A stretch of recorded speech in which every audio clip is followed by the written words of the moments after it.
Ano boss, pagkatapos mo kopyahin yung mga vintage na design, kasagasaan mo yung mga reseller mo, gago ka pala eh. Kahit sa mga pagkakamali ko ay parang ang dami nang nakaabang, samantalang sa mga tamang ginawa ko ay hindi na natatandaan.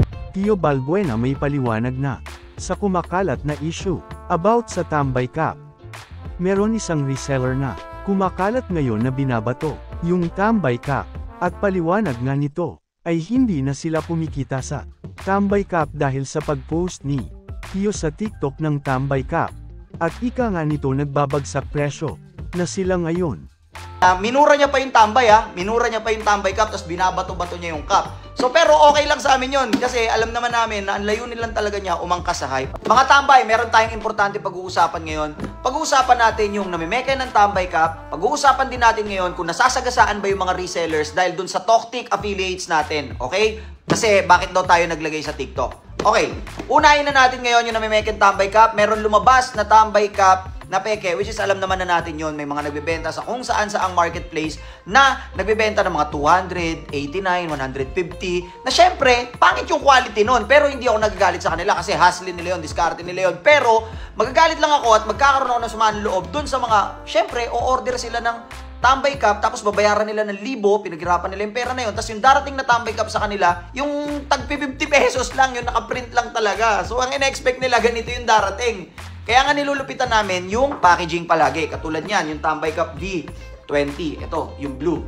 So ayan, kita nyo naman yung packaging yan. Laging matibay yan. At next natin agad na pag-uusapan ngayon, napang affiliates na yan, sinabi ko na po yan sa mga resellers namin, na pwede silang kumita sa Tambay Cup kahit wala silang puhunan. Yun yung sinasabi naming pensyonadong tambay system. Affiliates noon, pero sinabi ko na sa kanila yan 2 years ago na meron tayong pensyonadong tambay system. Ano meron sa Tambay Cup?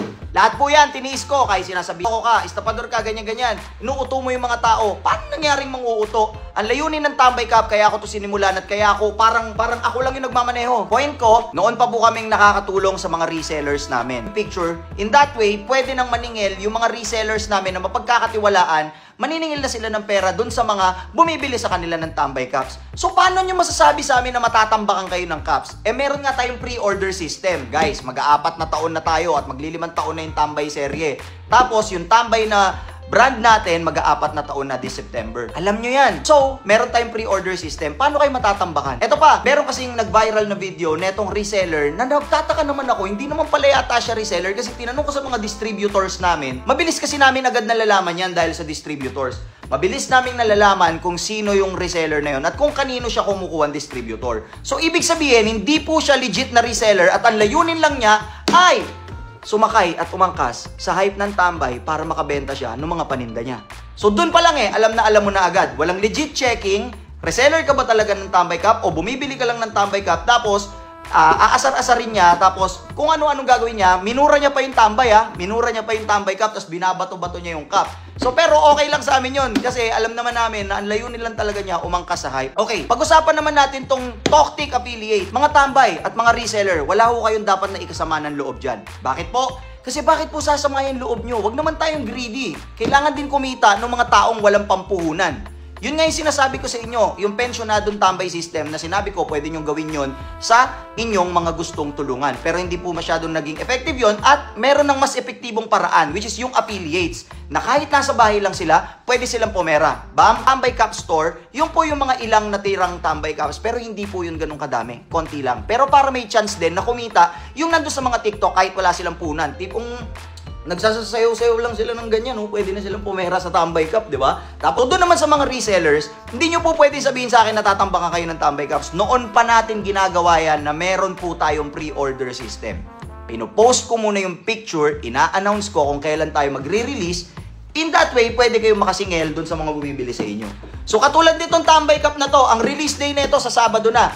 Magti 3 weeks na tayo magmula nung pinost ko yung picture nito. Magti 3 weeks or magto 2 weeks. So, ibig sabihin, may buwelo kayo para makapag-pre-order.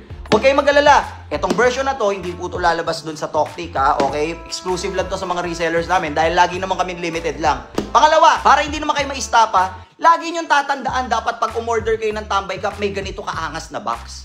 Kaya nga nilulupitan namin yung design ng box So, nakita nyo kung gaano kaganda yan? yung box natin. At syempre, yung tambay cap natin na bagong version, ito yung V22 Carrera. May lubid-lubid pa yan ha, syempre. Ganyan talaga pag mga racing. Hanep yung embroidery niyan, walang sinablay. So, ayan yon. Suot natin ngayon siya. So, ayan yon mga tol. Nagets nyo na sana at naiintindihan nyo na. And syempre, sa tinagal-tagal na rin natin, and grateful ako at masaya ako dahil marami tayong natutulungan at maraming pumipera sa tambay cap, hindi lang ako. So,